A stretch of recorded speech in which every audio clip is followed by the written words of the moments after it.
Un saludo a todos los que se están conectando en esta tercera edición de Conversando entre Amigos, con una entrevista totalmente diferente, con un entrevistado diferente. Qué mejor que el Monseñor de la Iglesia Católica, la máxima autoridad, que nos diga realmente cómo es la fe en estas épocas de crisis, cómo tenemos que llevar esa fe con nuestras familias, con lo que estamos pasando en estos momentos. Y qué mejor que Él nos lo diga. ¿Qué pasa en la Iglesia Católica? ¿Qué pasa con los feligreses? ¿Qué está pasando en estos momentos con ellos para llevarles un mensaje de paz, amor? ¿Y hacia dónde va la Iglesia Católica? Visto con sorpresa y regocijo ver cómo todos han estado innovando y ver cómo la Iglesia Católica está innovando, se está digitalizando. Vemos cómo las misas las dan ahora por vía digital. Y preguntémosle al Monseñor si más adelante se podrá también confesar por vía digital, cuando la confesión es un tema de secreto con el sacerdote, y qué mejor que en una vía también lo puedan hacer. Pero preguntémosle, qué mejor que al Monseñor, que en estos momentos ya se está conectando. Deme un minuto, que ya se está en estos momentos, me comenta, conectando a live, y poder conversar con él, que le puedan ustedes preguntar todos los temas de la Iglesia Católica. Qué mejor que tener fe en nuestros corazones, en nuestras vidas, en nuestras almas. Yo soy un hombre de fe, siempre lo he dicho, desde mi familia, desde mis padres, mi madre, siempre nos han inculcado la fe, siempre nos han inculcado justamente ese apego a Dios, que es lo más importante antes de realizar cualquier acción. Y qué mejor que llevar sus guías, llevar sus mandamientos, llevar su palabra para cada accionar que hagamos nosotros, en nuestros trabajos, en nuestras familias, con nuestros amigos y demás. Así que, y en estos momentos se está conectando, vamos a invitarlo a la cuenta de la Arquidiócesis de Guayaquil.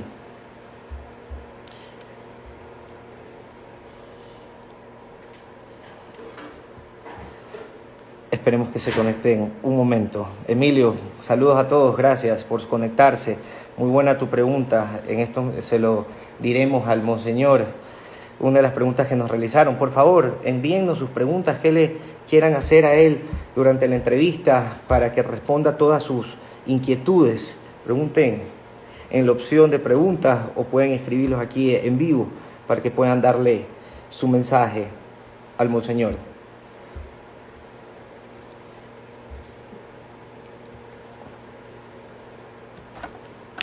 También quiero aprovechar hasta que se conecte para comentarles de una gran iniciativa que estamos trabajando con nuestros equipos de trabajo, una iniciativa de emprendimiento para todos los jóvenes, para todos los que quieran participar y salir adelante, y tendrán toda la guía de nuestra corporación, de nuestra agencia, con todo nuestro equipo de trabajo para sacar adelante justamente sus emprendimientos. En pocas semanas vamos a lanzar esta iniciativa que sé que va a beneficiar a mucha gente que han perdido las esperanzas, pero que es lo único y lo último que se tiene que perder para poder llegar realmente a los objetivos que desean. Muchísimas gracias a todos los que siguen escribiéndonos. Gemma de Manabí, a ver tanta gente de varias provincias, de varios países también conectados, desde Perú que nos han escrito, desde México, desde Colombia. A todos les agradezco muchísimo por estar pendientes y llevarles cada semana estas iniciativas que puedan ustedes aportarles en sus crecimientos y en la vida de cada uno de ustedes. En estos momentos ya el Monseñor está conectado, ahí le vamos a invitar la invitación. Mi querido Monseñor, qué gusto de saludarlo. Hola. Qué gusto de ver cómo han digitalizado la iglesia, cómo ustedes han innovado y se han metido también en este mundo digital, que no queda de otra para llevar ese mensaje de fe, ese mensaje de amor a los que más nos necesitan en estos momentos. Nuevamente le agradezco, Monseñor. Como digo, es una entrevista diferente. Hemos hecho estas entrevistas, hemos venido haciendo con emprendedores que les damos consejos justamente de cómo llevar sus negocios, otros de cómo permanecer en la cuarentena, pero qué mejor que lo más importante, cómo llevar la fe en estos momentos tan complicados, en estos momentos que necesitamos ese amor, ese consejo, esa paz dentro de nuestras familias, esa paz que necesitan las personas que han perdido un ser amado, que no se explican todavía qué está pasando y que solo lo puede tener la explicación, la palabra de Dios, su fe. Y qué mejor que, Monseñor, usted nos diga cómo es la fe en estos momentos de crisis. Aquí están conectados varios jóvenes y personas de diferentes países, no solo del Ecuador, y atentos a su consejo, atentos a su palabra. Monseñor, primera vez tengo que recalcarlo, que un monseñor de la Iglesia Católica del Ecuador está haciendo Instagram Live. Muchísimas gracias, gracias Daniel, gracias a toda la, no sé cómo llamar, teleaudiencia, no sé. Todos los seguidores. Es el nuevo lenguaje, ¿no?, de las redes sociales. Gracias por esta maravillosa oportunidad de poder, pues, dirigirme a tantas personas que seguramente estarán con esos buenos deseos de compartir la vida, de compartir sus sueños, sus proyectos en estos momentos difíciles, pero llenos de esperanza. Muchísimas gracias, Monseñor. Aquí estamos aptos para escucharlos, pero no solo queremos conocer su palabra, la palabra de fe que nos va a dar, sino también conocer un poco de usted, que la gente sepa quién es el Monseñor Luis Cabrera. Monseñor, ¿de dónde vino su fe? ¿De dónde vino esa convicción? ¿Desde qué edad? ¿Desde cuándo usted sintió el llamado a Dios para seguir sus caminos de sacerdote? ¿Cuándo usted lo sintió que realmente esta era su vocación y entregar su vida a Dios? Bueno, yo vengo de una familia de allá de Azogues, de la provincia del Cañar, aquí en Ecuador. Una familia común y corriente, diríamos, donde la vida transcurría con mucha normalidad, con sus penas, con sus alegrías, con sus sueños, sus esperanzas. Un lugar, un ambiente donde uno aprende desde caminar, hablar, luego relacionarse con las personas. Y en ese ambiente fui, digamos, también descubriendo, conociendo esa presencia de un Dios lleno de amor, un Dios lleno de bondad. Y eso es lo que me motivó de pronto, pues, a encontrarme, ¿no? Lógicamente yo tengo una anécdota muy sencilla, no sé si vale la pena contarla. Por favor, ¿no? obvio, cuéntenos esas anécdotas. Bueno, y a qué edad también sintió ese llamado. Bueno, yo digo, tendría mis 7 u 8 años cuando me preparaba para la primera comunión. Era una época que probablemente los jóvenes de ahora pues viven en otra dimensión, ¿no? Era la época donde para comulgar había que estar en ayunas o no comer nada durante 3 horas, en absoluto. Entonces la misa de la primera comunión era a las 9 de la mañana. Por lo tanto, desde las 6 no debíamos ingerir absolutamente nada, ni ningún caramelo, ninguna comida. Pues bien, llegamos ahí a las 8:30 de la mañana y los abuelos, los tíos, la familia, siempre lo mejor que le pueden regalar en ese momento son unas monedas. Y para un niño tener monedas en las manos, se despierta pues del apetito, ¿no es cierto? Las golosinas. Y en esa época se vendían unos caramelos, unas melcochas. Entonces, con otros compañeros, ¿qué hicimos? Ir a comprar melcochas y a comer. Y cuando comimos ahí nos acordamos que debíamos estar en ayunas. Ya pueden imaginarse el drama que comenzamos a vivir niños, ¿no? ¿Y ahora qué hacemos? ¿Comulgamos, no comulgamos, nos vamos, no nos vamos? Entonces nos acercamos donde un hermano y le contamos nuestra tragedia, por decirlo así, ¿no? Nuestra tragedia de niños, ¿no? Y el hermano nos dijo esta frase: mira, la misericordia de Dios es más grande que una melcocha. Tranquilos, vayan a comulgar. Eso fue lo que me impactó tanto, ¿no? La bondad, el amor de Dios que está por encima de nuestras limitaciones. Quizás ahí comencé a pensar seriamente en que mi vida tendría sentido si es que descubría con mayor profundidad, mayor claridad a ese Dios de la misericordia, ese Dios del amor, y es lo que intento también ahora transmitir a los demás. Eso como una anécdota que marcó, digamos, este primer paso para descubrir a este Dios tan cercano, este Dios cotidiano, Dios que camina con nosotros. Y más aún en estos momentos, Monseñor, es cuando más la gente necesita de ese Dios, de esa fe. No me quiero imaginar lo que ha de sentir la persona que en 2 días perdió a su esposo, su mamá, su papá y su hermano. ¿Qué esperanza de vida puede tener esa persona? Muchos perderían la misma fe o creencia en Dios. ¿Qué mensaje usted le daría a esas personas que creen que la vida se les acabó y que creen que esta desgracia realmente les hizo perder esa fe y esa creencia en Dios? Porque muchos se preguntan, ¿dónde está Dios en estos momentos? Muchos se Así hacen es, esa pregunta y por es normal. supuesto, así es. Bueno, yo quisiera un poco desarrollar el tema que decíamos la fe en tiempos de crisis. Antes de responder a su pregunta, a una introducción, voy a tratar de sintetizar, por supuesto, luego el texto lo tendrán a través de estos medios. Claro, de hecho la palabra crisis pues significa un momento de decisión, un momento donde uno debe elegir una cosa u otra. No voy a entrar a la parte etimológica, porque crisis significa decidir. Y bueno, hay un momento dado en que hay varias posibilidades, varias soluciones, y uno tiene que tomar una de ellas para poder salir adelante. Hay una imagen que a mí me encanta mucho compartir, ¿no? Y es esta, la de, imaginémonos, por ejemplo, una persona que está nadando. Está nadando tranquilamente y de pronto pues hay una ola de 2, 3 metros que le sumerge en lo más profundo del mar.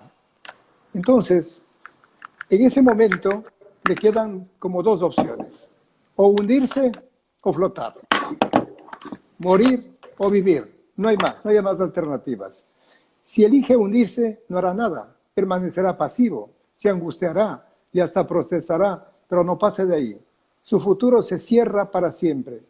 En cambio, si decide flotar, hará lo posible e imposible por impulsarse con toda su fuerza, luchará por salir a la superficie, luego si lo logra buscará ayuda. Claro, no es suficiente la voluntad, depende también de su fuerza física, de la distancia de la orilla, de la solidaridad, en fin. Sin embargo, las ganas de vivir, las ganas de luchar, lo mantendrán con la esperanza y la confianza siempre en alto. Hay un sinnúmero de ejemplos donde las personas tuvieron que tomar decisiones en momentos de crisis, ¿no? Entonces, lo que tenemos que hacer. Lógicamente, ahí les pongo algunos ejemplos, ¿no? De dos hechos muy significativos que sucedió en América Latina y curiosamente en Chile. Ustedes recuerdan pues cómo allá 16 sobrevivientes de los Andes chilenos en 1972, a casi 4.000 metros de altura, sin comida y sin agua, tenían que elegir vivir o morir. No les Hay una quedaba otra película de alternativa. eso. Hay una película maravillosa. Y hay Viven. una Se frase, llama. y hay una frase del señor Carlos Páez, ¿no? Que es uno de los sobrevivientes, que dice: si hay un milagro, ese es como está hecho el hombre, capaz de soportar y adaptarse a situaciones límites de verdad. O sea, es el ser humano donde tiene que optar. Lógicamente, que para ir ya a la respuesta suya, en esta época han entrado en crisis, hemos entrado en crisis en todas las dimensiones. Y una de las dimensiones justamente que entró en crisis, de la que se refería a usted, es la fe en Dios, la confianza en Dios. Fíjese usted, en estos tiempos difíciles siempre como que nos preguntamos, bueno, ¿Dios qué hace? ¿Dónde está Dios? ¿Cómo actúa? Es la gran pregunta. Y lógicamente lo que tenemos que decir nosotros, bueno, primero, a ver, vamos con calma. ¿En qué Dios creemos? ¿Qué imagen tenemos de Dios? A ver, porque depende mucho de eso. La respuesta para la gran pregunta que usted hizo, ¿verdad? ¿En qué Dios creemos? Porque puede ser que tengamos dioses hechos a imagen y semejanza nuestra, un Dios que se parece más a nosotros, un Dios que está obligado a satisfacer nuestros caprichos, nuestros intereses, un Dios al que podemos manipular con nuestras súplicas, con nuestras amenazas. Entonces, depende de qué imagen que tenemos de Dios. Entonces, han entrado en crisis. Lógicamente, para nosotros, hablo ya desde el punto de vista cristiano, hablamos pues de un Dios que se ha revelado en Jesucristo, un Dios cuyo amor es inmenso, es gratuito, es incondicional. Creemos en ese Dios de la paz, un Dios que ha creado el universo con unas leyes y que Dios respete esas leyes. Por eso hablamos de la autonomía, unas leyes físicas, unas leyes químicas, unas leyes biológicas, y ahí están las enfermedades. Por eso no podemos interpretar sin más de que la enfermedad es un castigo, es una maldición, como se pensaba en otros contextos. Entonces, es una enfermedad a la que la ciencia tiene que responder. Entonces, ¿qué hace Dios? Pues respetar la autonomía. Luego, respetar también la libertad del ser humano. nos ha creado con una capacidad para pensar, para tomar decisiones. Pues Dios respeta, Dios no interviene para castigar a unos, para premiar a otros. Quizás eso a veces nos desconcierta, pero depende, como digo, de la imagen que tengamos de Dios. Nosotros creemos ya como cristianos en un Dios encarnado, un Dios que se acerca, un Dios que, de hecho, refiriéndose a su pregunta, ¿dónde está Dios?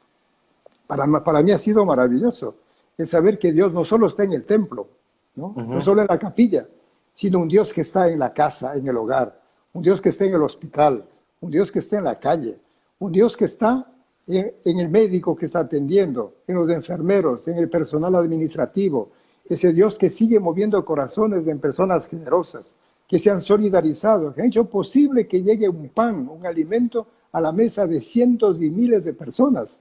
Nosotros en Guayaquil hemos llevado pues una red de solidaridad con varias instituciones estatales y sociales. Entonces, Dios está ahí, ese Dios que camina. Y por eso es maravilloso cómo mucha gente ha vuelto a reencontrarse con Dios. Gente que se había alejado totalmente de la iglesia, de Cristo, pero en esas circunstancias, y no por el miedo, no por el pánico, sino que dice, a ver, hermanos, la vida es frágil, la vida es hermosa, pero a la vez también vulnerable, en cualquier momento lo perdemos. Entonces comenzaron a cuestionarse sobre el sentido de la vida, qué sentido tiene el trabajo, qué sentido tiene la familia, si todo se puede perder en un abrir, cerrar de ojos. Entonces hay muchas personas también que se han reencontrado consigo mismos, se han reencontrado con la familia, y ahí en ese ambiente pues han vuelto a encontrarse también con el Dios de la vida, el Dios que siempre estuvo a su lado. Bueno, así respondería, como digo brevemente, a su pregunta, ¿dónde está Dios? ¿Qué hace Dios?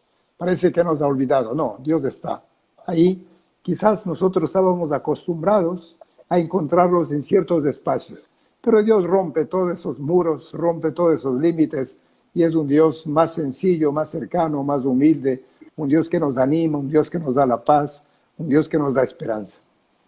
No, qué hermosas palabras, Monseñor, y es verdad, Dios está en cada momento, en cada bondad, en cada nobleza de tantas personas que están ahí luchando, que hace que llegue un pan, y realmente eso lo hemos sentido todos. Creo que sin fe no hay esperanza, sin fe realmente no tenemos un camino hacia dónde llegar, y por eso, mi querido Monseñor, gracias por sus palabras, a todos los que nos están escribiendo también, que quieren sus bendiciones. Al final, creo que es necesario y vamos a hacer una oración por todos, por las familias, por Quito, Guayaquil, el Ecuador, el mundo, y más que nada por los que nos están viendo, para que reciban una bendición del Monseñor y podamos regocijarnos. Pero sigamos, mi querido Monseñor, siempre el tema es muy importante. Y cuéntenos, la Iglesia Católica con esta crisis, ¿usted cree que ha aumentado en feligreses o ha disminuido la fe? ¿Usted qué opina?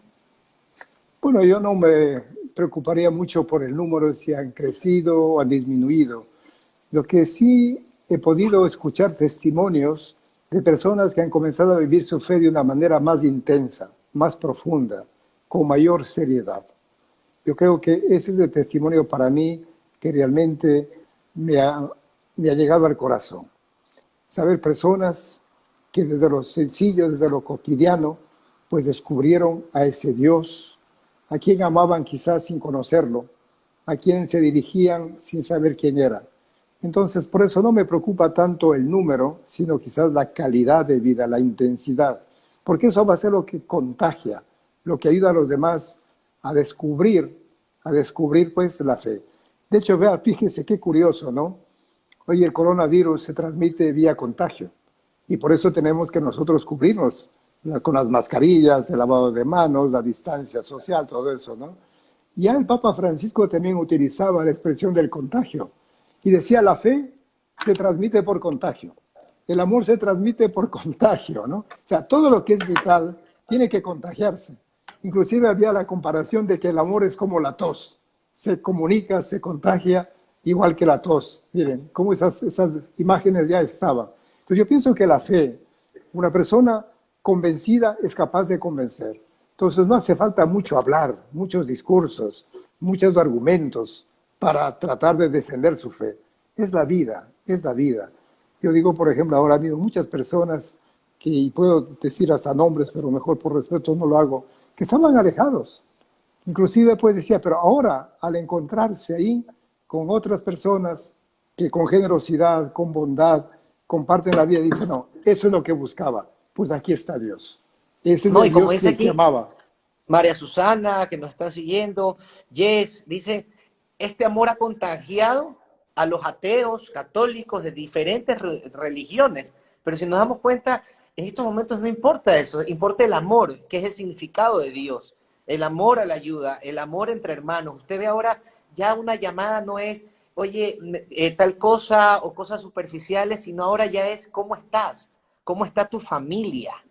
Esa es la primera palabra que vemos cuando alguien nos llama. ¿Cómo siguen? ¿Están bien? Entonces nos damos cuenta que ha renacido el amor en las personas, el amor al prójimo. Y eso estamos viendo mucho, mi querido monseñor.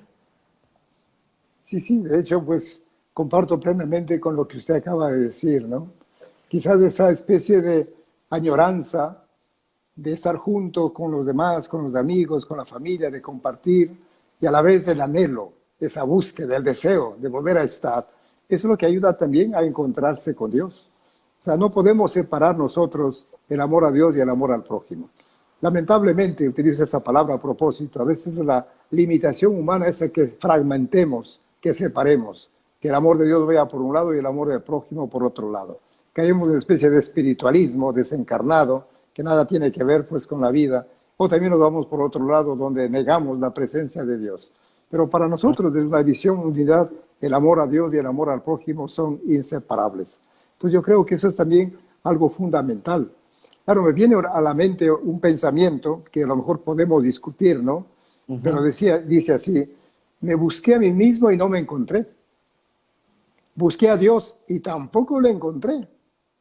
Busqué al hermano, le amé y ahí encontré a Dios y me encontré a mí mismo. Es un pensamiento de un anónimo, pero a mí me impresiona mucho. Entonces, al final es el amor hacia los demás que nos abre el camino a Dios. Por Y eso lo que que le la primera, pregunta, sí, sí, monseñor. sí. Sí, por eso que la primera experiencia, realmente el que marca la vida, es el amor de alguien, de los padres, de los amigos, el amor que abre el corazón, que hace que salgamos de nosotros mismos, que nos descentremos y que comencemos a ver la vida que es mucho más grande, maravillosa, desde el horizonte del otro. Por eso cuando hablamos de confiar en los demás, también ahí pongo unos textos muy lindos que a mí me encantan, ¿no? Que significa justamente la empatía, el ponerse en el lugar del otro, mirar el mundo desde aquella persona, la empatía, y luego la escucha, aprender a escuchar. Y no solamente con los oídos, escuchar con la mirada, escuchar con el corazón, escuchar con la mente siempre abierta. Y es ahí donde vamos descubriendo esa presencia del Señor.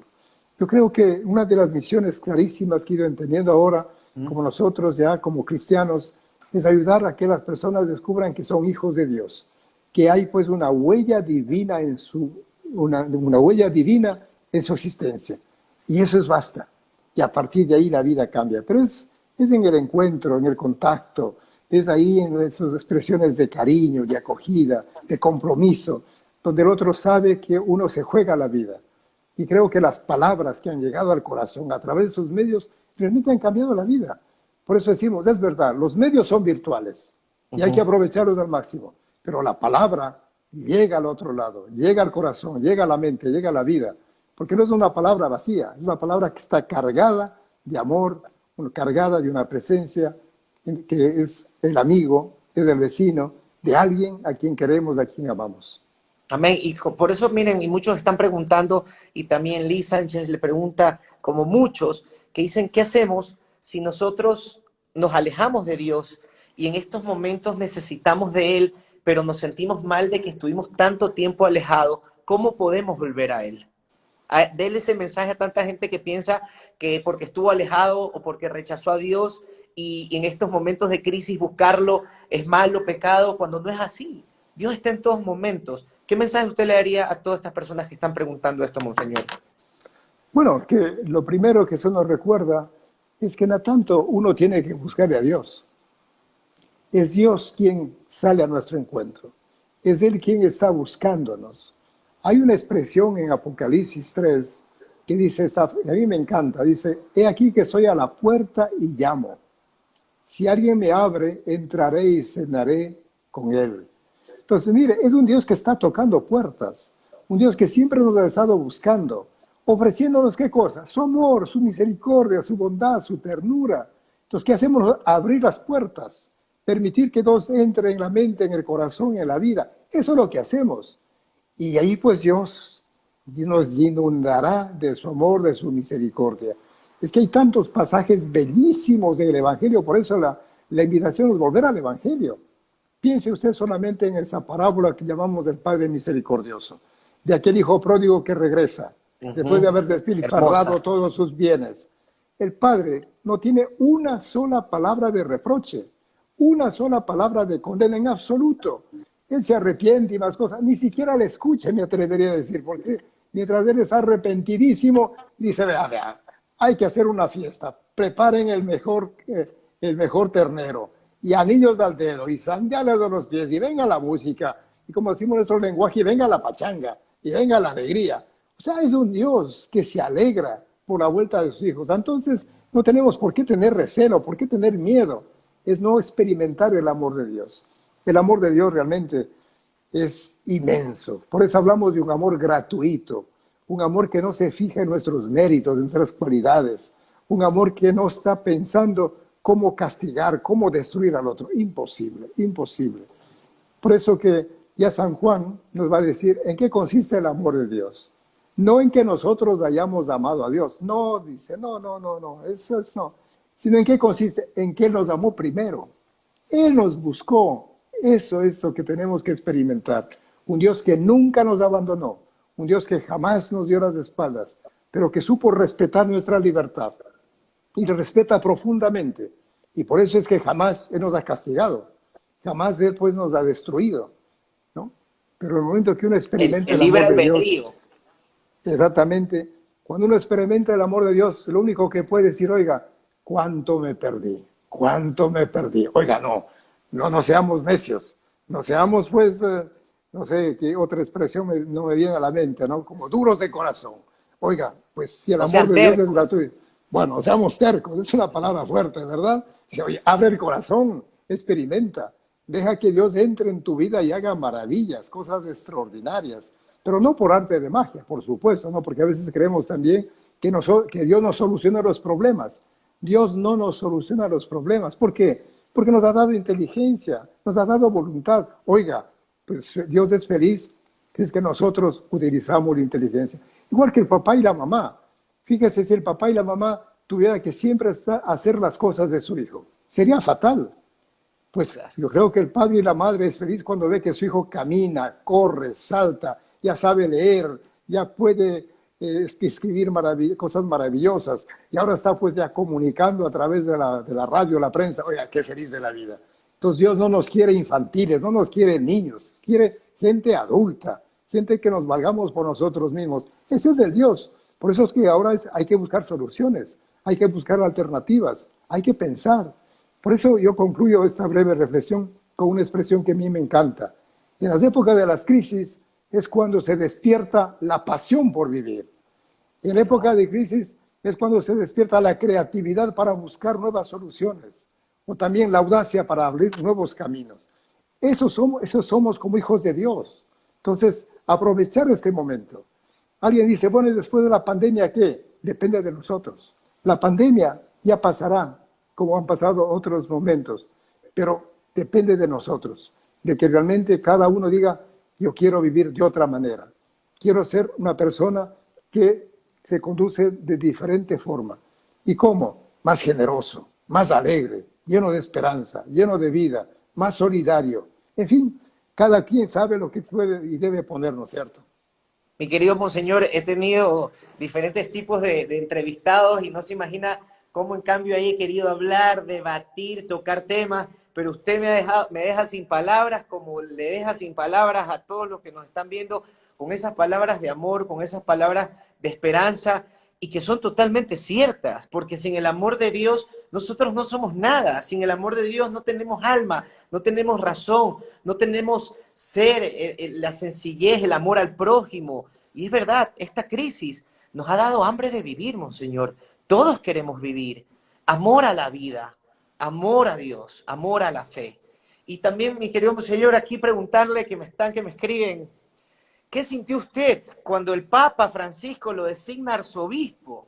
Imagínese esa designación, muchos ven importantes ministerios, presidencias, demás, pero no se imaginan realmente el poder de la Iglesia Católica, refiriéndome al amor, a ese poder puro, a ese poder noble, ese poder sencillo. ¿Qué sintió Luis Cabrera cuando le llama el Papa Francisco y se lo pide que sea arzobispo en el país, en Ecuador? Bueno, al menos son tres sentimientos que afloraron casi espontáneamente.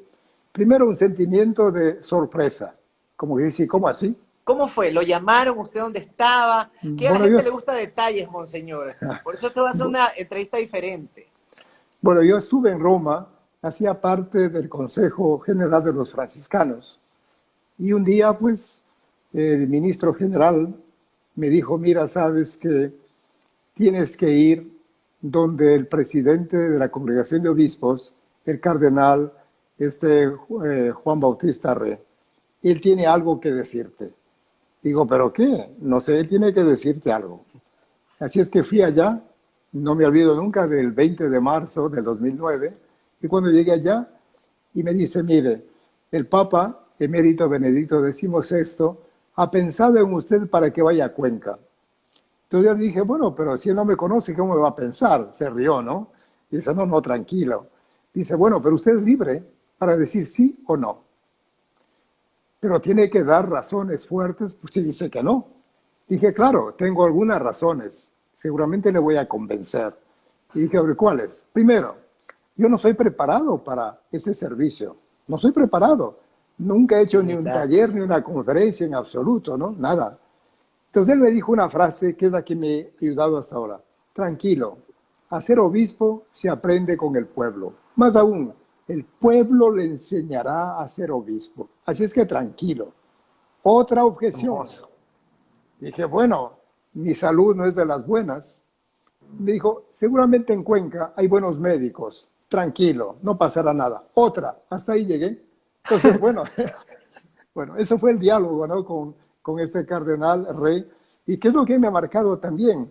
Por eso yo cada día, ¿qué hago? Tratar de aprender, de descubrir, de escuchar a las personas qué es lo que quiere Dios a través de ellas. A ser obispo se aprende con el pueblo. Y eso es lo que intento hacer ahora que estoy aquí en Guayaquil, que llevo 4 años y medio y que es una experiencia maravillosa también.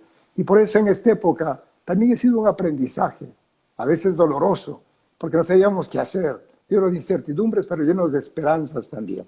Bueno, otros sentimientos que experimenté cuando supe que iba a Cuenca, pues por decir la sorpresa, decía, pero Señor, ¿cómo así se te ocurre a ti, no? Claro que cuando estaba en Roma yo decía, Señor, yo cuando regrese a Ecuador, yo quisiera que me envíes a una parroquia, porque quiero estar con niños, quiero estar con jóvenes, con las comunidades. Ya se ha pasado muchos años en cuestiones administrativas, qué viajes, qué conferencias, qué reuniones. No, ya me cansé de eso, quiero estar con la gente. Pero oiga, pues yo, cuando me dijeron a Cuenca, dije, Señor, una parroquia nomás te pedí, pues no una diócesis, ¿eh?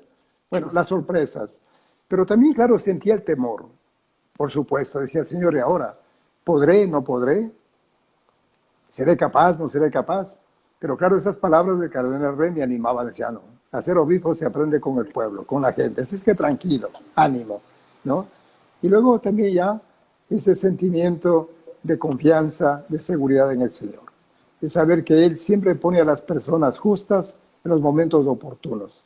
Y es eso lo que me ha ayudado también. De hecho, toda esa campaña que hemos llevado adelante ahora de solidaridad con tantas personas, solidaridad en 3 programas, ¿no? De alimentos, de medicinas y también de ataúdes, eso ha sido gracias a las personas. Qué curioso, fíjese, antes de comenzar esta pandemia a complicarse más, vinieron 3 personas a decir, oiga, ¿qué podemos hacer?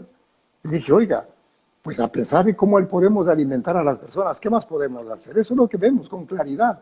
Bueno, entonces la arquidiócesis va a colaborar a través del Banco de Alimentos de Diaconía. Y enseguida se pusieron en contacto con otras instituciones estatales, sociales, y apareció el programa que se llama, pues, Unidos Alimentamos a Más Personas. Fíjese usted, es así Dios como mueve el corazón, la mente, y también los bolsillos de las personas para que sean generosas. Así es que lo que Dios toca, toca todo, ¿verdad? La mente, el corazón, las manos y cuando uno lo hace de también. corazón. Y cuando Así uno es, lo hace de exactamente. corazón, desinteresadamente. Y no, y eso hemos visto un gran cambio, ojo, no por criticar el pasado, ni mucho menos a nadie, pero ver cómo la Iglesia Católica dio un giro desde que está en sus manos y se ve más cerca de la gente, con la gente, en las marchas, tratando de arreglar los problemas, que es donde debe estar la Iglesia, con el pobre, con el necesitado, con el que necesita un consejo, con el que tuvo un problema. Hemos visto muchas declaraciones de usted, mi querido Monseñor, con una mente mucho más abierta, no tan cerrada de que pecado es todo, o cualquier persona que no tenga un pensamiento de ideología hacia la iglesia ya es pecador o demás. Entonces hemos visto sus palabras que van mucho más allá, muy ligadas al Papa Francisco, que también tiene este tipo de pensamiento, y que realmente hace que los jóvenes se apeguen también a la iglesia. Mire este tipo de iniciativas, Monseñor. ¿Qué Monseñor antes de la iglesia estar haciendo un Instagram Live, contestándole a jóvenes, hablando del tema y digitalizándose la iglesia? Es hacia cómo avanza y cómo va evolucionando también. Y es cómo se va pegando a los feligreses que necesitamos de esa fe y necesitamos de ese apego con ustedes. Y Monseñor, otra cosa que también me preguntaron, así como usted está digitalizando las misas, bebé ya es todo por las redes y tiene mucha audiencia, ¿usted cree que pueda llegar también a digitalizar las confesiones? Ya que eso es secreto, yo lo puedo llamar vía llamada y le doy con mi confesión. ¿Usted cree que podrá llegar a eso la iglesia, que podrá ir cada vez innovando en la tecnología?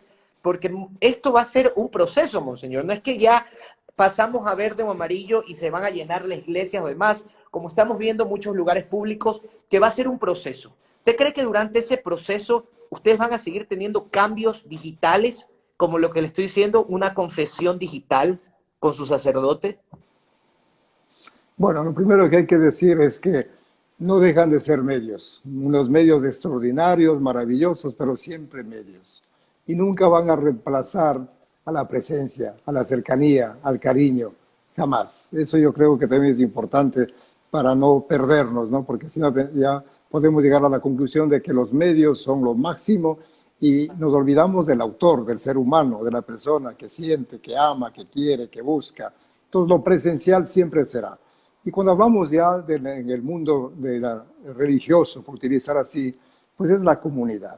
No es una comunidad virtual, es una comunidad real, donde nos miramos, donde compartimos nuestros sueños, nuestras alegrías. Y por supuesto la Eucaristía tiene sentido pues en comunidad, ahí donde las personas están. Lógicamente estos medios nos han ayudado enormemente a mantenernos unidos, a mantener esa fe viva, pero siempre el alimento no puede ser virtual, jamás, jamás. Necesitamos comer, necesitamos beber, necesitamos algo. Y también la comunidad es ese alimento del que no podemos privarnos, jamás, ¿no? Es necesario un estrechón de manos, un abrazo, la comunión exactamente, ¿no? E igualmente también ya hablando de la confesión, igualmente pues no basta decirnos a través de estos medios que te perdono, que te disculpo, que todo ya pasó. Es importante encontrarse y darse un abrazo sentido, profundo, donde uno dice, hermano, ahora estoy en paz contigo. Entonces igualmente también sucede con la confesión. No basta por decir, ya te quedas perdonado o suelto, no, eso no tendría sentido. Es experimentar el amor de una comunidad, porque el sacerdote lo que hace es, en nombre de Dios y de la comunidad, decir, tus pecados te son perdonados. Pero no es a título personal que perdona, cuidado, porque a veces hay esa confusión. Es el nombre de Dios, es el Dios que nos ama y más. Por eso insisto en que los medios son maravillosos, extraordinarios, póngale todos los calificativos del mundo, pero no pasan de ser medios. Y que lo más importante va a ser la presencia. Y por eso añoramos. Es similar, Monseñor, es como lo que está pasando ahorita con nuestros padres. Una cosa es las videollamadas, las llamadas, todo lo que hacemos. Pero ¿cuánta falta nos hace irlos a abrazar? ¿Cuánta falta nos hace que nos digan de frente te amo, una bendición? Es lo mismo con el Padre, con Dios. Por supuesto, exactamente. Es el Dios que entra en la vida, entra pues en la convivencia cotidiana. Por eso es impensable, digamos, es ilusorio, si usted quiere, ¿no? Un alimento puramente pues virtual. No, completamente de acuerdo. Todos necesitamos de ese abrazo, de esas palabras. Y Monseñor, en serio, podremos estar virtual, pero creo que todos lo que estamos viéndolo usted, lo estamos sintiendo. Ese regocijo, esa paz, ese amor que nos transmite usted, que en serio que nos hace sentir esa realmente fe y esperanza que necesitamos en estos momentos, para todo, para darles un consejo a nuestra familia, para darles un consejo a la gente que trabaja con nosotros, de salir desde adelante, de esperanzas, y más aún a un prójimo, que hay que ayudar en estos momentos, que el que más pueda tener es el momento realmente de desprendernos de lo material, que eso nos dimos cuenta que no sirve. En estos momentos no vale tener un carro de lujo, no vale tener ropa de lujo. ¿De qué sirven las joyas si no las podemos usar? Yo solo uso ahora anillos porque si no me mata mi esposa. Pero si no era que el anillo también usaba, pues ya no uso mi reloj, ya no uso otras cosas. Porque realmente, monseñor, nos damos cuenta que no valieron la pena. Y cómo malgastamos el dinero en cosas supersticiales, banales, cómo en cada salida gastamos, derrochamos, sin darnos cuenta que hay cosas que valen más la pena. Cómo ahora poder destinar eso en ayuda y ver cómo hermanos sobreviven, porque no es que están luchando por algo, no, están sobreviviendo en estos momentos, están buscando un pan, y ver cómo realmente podemos nosotros a través de ese amor poder ayudar, no tiene precio, monseñor. Y yo junto a mi familia no negamos ninguna ayuda porque realmente lo material ha pasado a un segundo plano. El primer plano es la vida, el primer plano es la ayuda, el primer plano es mantenernos con la familia unidas. ¿Cómo no dar gracias a Dios que seguimos con vida? Yo siempre les digo a los que trabajan conmigo, a los colaboradores, amigos, ustedes no tienen de qué quejarse si tienen vida.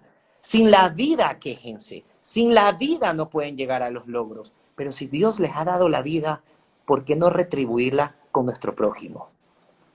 Así es, plenamente de acuerdo. Yo creo que esta experiencia del confinamiento, encerramiento, como queramos llamarlo, cuarentena, en fin, todo eso, al menos personalmente ha sido una experiencia también que me ha ayudado pues a reorganizar mi vida, a poner las cosas en un orden, como debe ser, priorizar. Y lo primero, bueno, desde el punto de vista espiritual está Dios, por supuesto, para mí ocupa el centro de mi existencia. Después vienen las personas, y las personas concretas, y luego ya las cosas, en la medida en que eso está al servicio de las demás. Yo creo que esta experiencia, hablo desde mi situación personal, a mí me ha ayudado también. Inclusive la misma relación con las cosas van a cambiar. ¿Por qué? Porque eso de aprender a ahorrar el agua, a ahorrar la luz, a ahorrar el gas, el no desperdiciar los alimentos, para mí ha sido algo maravilloso. El volver al volver a realizar cosas que aprendí en mi casa, mi madre me había enseñado, a lavar, a planchar, a todo eso, lo demás. Oiga, digo, pues a valorar también el trabajo de tantas personas que sin ellas sería imposible hacer lo que uno hace. Entonces, necesariamente, si uno toma en serio, aprende tantas lecciones de esta situación. O sea, le ha tocado lavar y cocinar, monseñor, estos días. Claro, por supuesto, ya me corté algún dedo por ahí. Entonces no soy el único entonces que me tienen lavando y cocinando. Yo decía, la cocina es el lugar más sabroso, pero de alto riesgo, sobre todo para los inexpertos, ¿no? Alto riesgo porque uno puede quemarse, puede cortarse las manos, pero es parte de la vida. Y pienso que esa realidad lo viven tantas personas. Entonces, aprender a valorar el trabajo, a veces escondido, silencioso, humilde, de nuestras madres, de todas las personas que hacen estas actividades, para mí también ha sido un nuevo descubrimiento. Y le hacen barra, monseñor, están que le escriben, este es un monseñor que plancha, lava y cocina, es lo máximo, ese es el monseñor. Por eso me enseñó mi madre, se imaginaba, ¿no? Pues, la cabeza de la Iglesia Católica y demás antes, que íbamos a escuchar esto de más y conocerlo más a fondo, quién realmente es usted, muy querido monseñor. Claro, yo soy un ser humano como todos los demás, ¿no? Yo no soy ni ángel ni demonio, soy un ser humano. Entonces, que ha tenido que aprender a caminar, a cocinar. Y ahí mi madre, pues ella nos enseñó desde muy pequeños a todos. Por turno nos ponía a lavar y a cocinar y a planchar, a arreglar la casa. Y eso, por ejemplo, esas lecciones han quedado grabadas. Por eso redescubrir, desempolvar esa experiencia también ha sido maravilloso para mí. ¿Y cuál es su platillo favorito, su especialidad, monseñor? ¿Qué es lo que más cocina? Bueno, aquí pues yo no tengo mayores preferencias, les digo, no es por nada, pero quizás ya ahí entro en un campo de la espiritualidad en el sentido de que uno aprendió a comer lo que le den. Y eso aprendí de mi madre también. Decía, mi hijo, a donde vayas, come agradecido, contento y todo lo demás, lo que te ofrezcan. De tal manera que, pues si estoy en Guayaquil, a comer pues pescado, ¿verdad? A comer el verde y el repe. Y si me voy a la sierra, pues allá otros platos, ya, yo vengo de la región del cuy, de las papas. Pues bueno, Pero usted, ¿qué pues cocina? ¿Cuál es su especialidad, monseñor? bueno, aquí he tenido que aprender a cocinar, pues yo digo, los productos de acá, el plátano, el verde, el Buen arroz con majado, menestra. por supuesto, todo ese tipo de ¿Come cosas, ¿no? cebollado o no, monseñor, acá en Guayaquil? De vez en cuando, claro que sí. ¿Tiene su Ahora, pues, hueco? Ok. bueno, no me han invitado, pues no me han hecho conocer esos lugares sabrosos, exquisitos de Guayaquil. Espero que cuando pases a ver si alguien me invita, al menos a conocer, ¿verdad?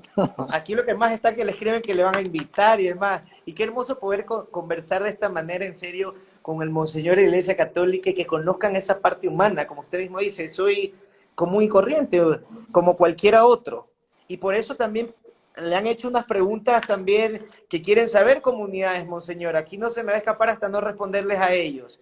Como una de ellas, Bueno, Emilio Braverman, que es líder de un grupo LGBTI, pero que es apasionado por Dios y tiene fe en Dios. Y él me pregunta, ¿qué posición tiene el Monseñor enfrente de los grupos LGBTI, pero que creemos en el Señor? bueno, yo creo que lo primero es aprender a respetar profundamente al ser humano, más allá de sus convicciones, de sus formas de pensar, de sentir, de obrar. Yo creo que en ese sentido el punto de partida es clarísimo. Inclusive yo me remito ya a la doctrina, al catecismo, justamente hablando de estas personas que deben ser respetadas. Son hijos de Dios, son seres Qué humanos hermoso. y por lo tanto no pueden ser en absoluto discriminados de nada ni de nadie. Lógicamente, ese de respeto profundo a las personas. Entonces nosotros inclusive tenemos varios programas de acompañamiento, ¿no?, a las personas que deseen. Hay varios programas, de tal manera que nadie está discriminado, nadie está fuera del amor de Dios. Y el amor de Dios, pues, va por encima de todas esas diferencias que pueden haber, ¿no? Aquí viene siempre en mi mente el pensamiento de Jesús. Dice, miren mi Padre cómo es de bueno, cómo es de maravilloso. Hace salir el sol sobre buenos y malos, y hace caer la lluvia sobre justos y pecadores. De tal manera que las bendiciones son para todos. La única diferencia sería ¿dónde? En que unos abren el corazón y la reciben y otros se resisten. Ponen ahí no sé cuántos candados para que la misericordia de Dios no transforme su vida. Y nuestra misión, ¿cuál es? Llevar a Dios, ponerles en contacto con Jesús. Esa es nuestra misión. Por eso que el Papa Francisco habla mucho de la mediación de la iglesia. Y hay la imagen muy linda, es el puente. El puente une los dos extremos, las dos orillas. En este caso, las personas y Dios. El puente vale en la medida en que une las orillas. Y por eso el Papa siempre habla muy fuerte de aquellas personas que en vez de ser mediadores son los intermediarios. Son los intermediarios, los que se ponen entre un lado y otro lado. Dice, no, aquí somos mediadores. ¿Y cuál es la misión? Llevar a Dios. De tal manera que a todas las personas lo único que decimos, oiga, póngase en contacto con Dios. Y que el amor de Dios, pues eso le ayude a usted a descubrir su identidad como hijo de Dios, como persona, y delante de Dios, que es el Dios que le ama, que no le juzga ni le condena, pues va a descubrir cosas maravillosas, extraordinarias. Entonces, nuestro respeto profundo a todas las personas, independientemente, como digo, de sus tendencias, por supuesto.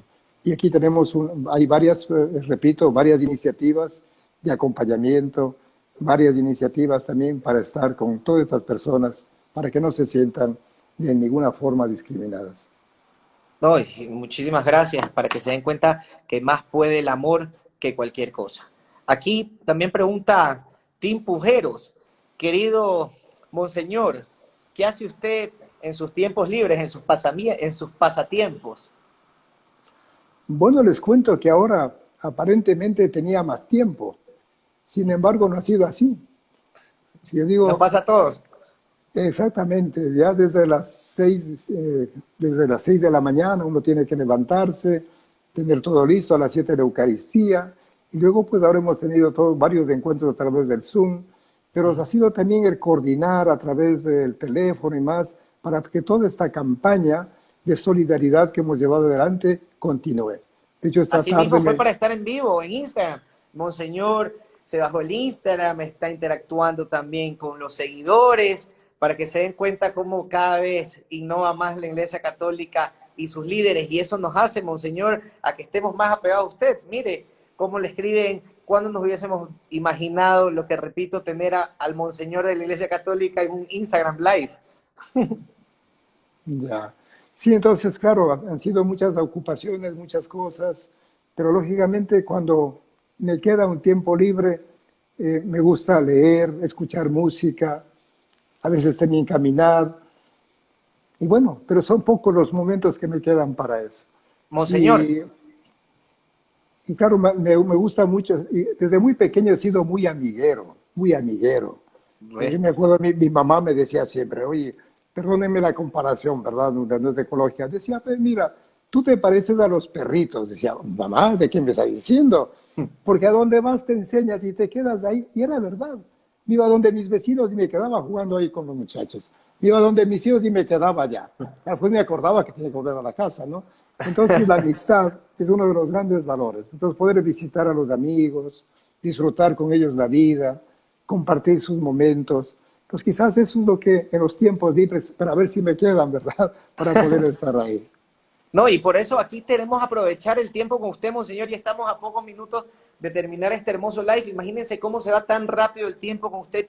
Quisiéramos tener muchísimo más tiempo para seguirle preguntando, pero creo que por optimización de tiempo vamos a hacer varias preguntas nomás más. Pueden escribir, están escribiendo en estos momentos las preguntas que quisieran hacerle al Monseñor.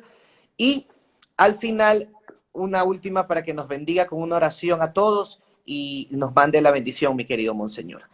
Le pregunta Estefanía Villasí, está aquí, por eso, Monseñor, aquí no hay pelos en la lengua y preguntamos lo que la gente quiere saber.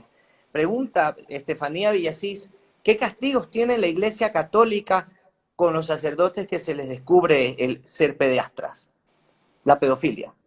Sí, bueno, esa es una realidad muy dolorosa. Porque en todos lados hay de todo, mi querido Monseñor, o sea, Así no es. solo en la Iglesia Católica, Sí, en sí. todas las religiones, o sea, no somos Dios para poder controlar a todos. Entonces, eso es algo que puede pasar en cualquier circunstancia. Por supuesto, esa ha sido una experiencia, como decía, muy dolorosa. El descubrir que algunos hermanos, por una u otra razón, pues abusaron de los niños. Pero también hay que decir con mucha claridad que hacia el año 2000, esa realidad, digamos, no era reconocida, no era valorada en toda su gravedad, ¿no? Y la razón era muy simple, es que las víctimas no hablaban, por cualquier razón, por miedo, por vergüenza, pero a partir del año 2000, las víctimas comienzan a contar su historia, una historia de drama, una historia trágica, una historia que desgarra el corazón. Entonces, a partir de ahí es cuando a nivel de iglesia se toma conciencia de la gravedad. Y en el año 2002, son fechas importantes, en el 2002 hay un documento importante donde se reconoce un abuso como un crimen gravísimo, y un crimen que es sancionado con la pena máxima del abandono del sacerdocio. En el 2002, yo creo que eso es importante también para nosotros. Es la primera institución, hay que reconocerlo, la historia está ahí, la primera institución a nivel mundial, puedo decir, que toma cartas en el asunto y asume una decisión muy fuerte con esa de suspender a los sacerdotes. Luego comenzaron todas las investigaciones, han ido apareciendo, lógicamente, y ahora ya tenemos un protocolo muy claro de cómo actuar cuando una víctima afirma que ha sido abusado por un sacerdote. Nosotros, por ejemplo, inmediatamente se le suspende de sus funciones, se aleja de la víctima y comienza el proceso tanto civil como el proceso tanto canónico. Y si al final el victimario resulta ser culpable, pues tiene que cumplir con lo que la ley lo dice. De tal manera que nosotros de aquí manejamos lo que ya el Papa Benedicto XVI hablaba del cero tolerancia. Y el Papa Francisco ha sido muy radical también en eso, y nosotros no podemos sino hacer lo mismo, cero tolerancia, porque realmente cuando uno conoce a una víctima que había sido abusado, realmente es terrible, es terrible. Yo no tengo palabras para describir el drama humano que vive. Sin embargo, pues como digo, hay que tratar de acompañarle psicológica y espiritualmente. Pero siempre hay que pensar, como usted muy bien dice, que esto no suceda en las familias. Claro, las estadísticas están ahí, hablan las que hablan, Lógicamente, pues estadísticas donde los abusos nos dicen que se dan en las familias, en los hogares, en instituciones educativas, también en instituciones religiosas y por supuesto en la Iglesia Católica. Lógicamente no sin querer hacernos víctimas, pero claro, hemos sido quizás denunciados solo en la Iglesia Católica y cuando no es así. Eso está, lamentablemente, está en otras partes. De tal manera que por responder a su pregunta a la persona que me ha hecho, tenga toda la seguridad que nosotros seguiremos rigurosamente lo que nos dice la ley tanto civil como la ley canónica, porque la vida de las personas está por encima de todo y tenemos que amar, que defender, y por eso nos duele profundamente que nosotros como sacerdotes que hemos sido llamados a amar la vida, a defender la vida, hayamos cometido ese tipo de errores, compañeros que hayan terminado pues enjuiciados y condenados. Pues sí, tienen que asumir su responsabilidad. Grandes, gracias por sus palabras y la seguridad que les dan a las personas que están preguntando. Monseñor, ¿qué libro nos recomienda para esta cuarentena leer y qué películas nos recomendaría que nos preguntan nuestros seguidores para esta cuarentena y estos momentos que vivimos? Bueno, yo creo que el libro que les recomendaría, y a lo mejor se van a quedar con la boca abierta, es el Evangelio. Lean el Evangelio, de verdad. Hay 4 evangelios. ¿Por qué libro comenzar, Monseñor? Comiencen por San Marcos, después San Lucas, luego San Mateo y San Juan. Pero comiencen a leer y no saben las maravillas que van a encontrar. Ese es un libro extraordinario. Y luego también leer otros libros, por supuesto, ¿cómo se llama? De buen humor. También libros que nos ayuden pues que nos quiten de esas noticias que todo el día recibimos. Exactamente. Yo creo que también eso nos ayuda mucho también. No perder el sentido del humor. Aprender a reírse de uno mismo, oiga. A mí me encanta una frase a propósito de eso. Me parece que es de Cantinflas, ¿no? Dice, lo esencial en la vida es hacer reír a los demás sin reírse de los demás. Me parece maravilloso, porque uno siempre se ríe de los demás, pero es hacer reír al otro sin reírse de los demás y reírse de uno mismo, de todas las tonterías que hace, que dice y más cosas, ¿no? Yo suelo decir que, no sé si será así, pero cada quien se imagina a su manera. Yo digo que en el cielo será una gran carcajada, oiga, una gran carcajada de tantas tonterías que hemos hecho en la vida, oiga. Hay que reírse también de lo que a veces nosotros metemos la pata, ¿verdad? Pero hay que seguir adelante.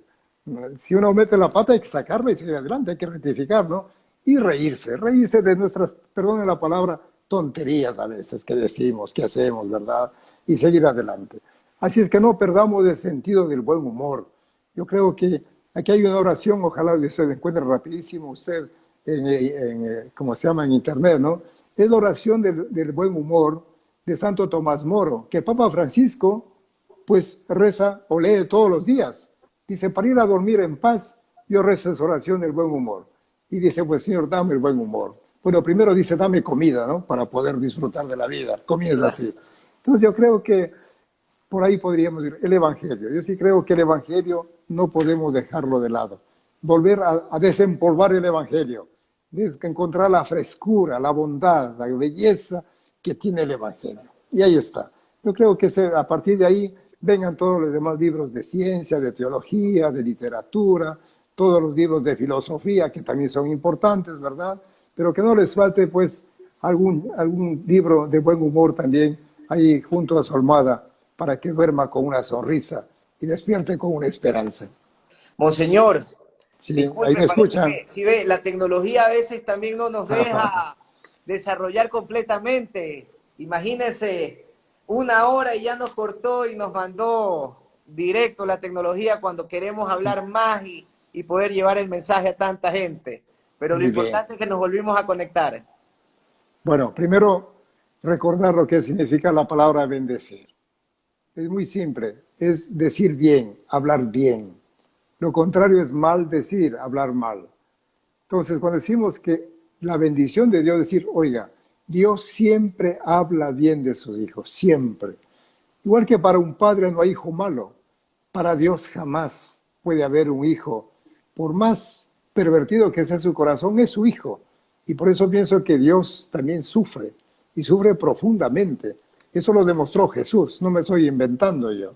Entonces, pedir la bendición de Dios, decir, Padre, habla siempre bien de mí. Y Dios habla siempre bien, porque para Él, repito, no hay hijo malo. Hay hijo a lo mejor que está desviado, que ha cambiado de andarivel, pero un hijo que puede volver y experimentar su amor.